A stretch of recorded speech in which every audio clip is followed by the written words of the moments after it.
നമസ്കാരം, ഞാൻ ഓച്ചിറ ഓമന കാതികൻ വെട്ടിക്കുഴി വാസുവിന്റെ ഭാര്യ.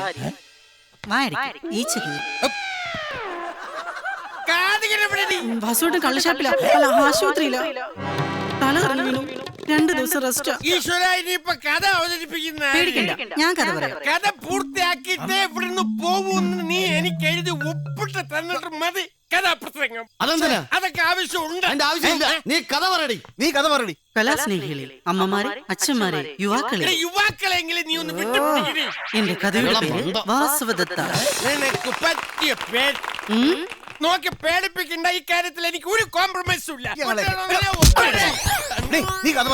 എന്റെ കഥ നടക്കുന്നത് അങ്ങ് ദൂരെ ഒരു ഗ്രാമത്തിലാണ്. മാമലകൾക്കപ്പുറത്ത്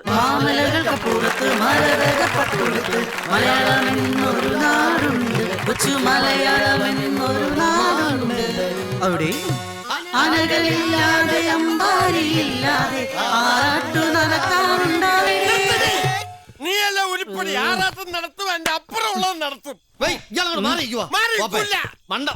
കഥ പൂർത്തിയാക്കിട്ട് ഇവിടുന്ന് പോകുന്ന ആദ്യം ഇവിടെ എനിക്ക് എഴുതി ഒപ്പിട്ട്. എന്താ ചേട്ടാ ഇത്? കുറെ നേരമായിട്ട് പറയുന്നുണ്ടല്ലോ ഒപ്പിട്ട് തരണം. എന്താ കാര്യം അറിയണോ നിനക്ക്?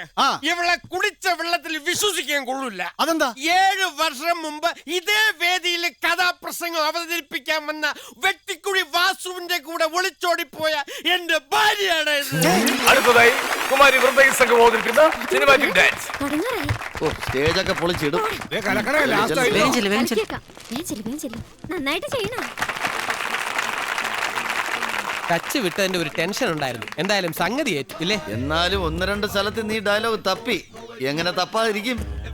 ഇവന്റെ മുഖത്ത് നോക്കി ആകെ ഷോക്ക് അടിച്ചതുപോലെ. അവന്റെ ഒരു ലുക്കും ചിരി നോട്ടവും. പിന്നെ ദുബായിക്ക് പോകുമ്പോ ഇവനെ കൂടെ കൊണ്ടുപോയിക്കോ. വല്ല കാട്ടറവേളിലും മുന്നിൽ പെടാൻ നോക്കണം. തൊലഞ്ഞു പോവും.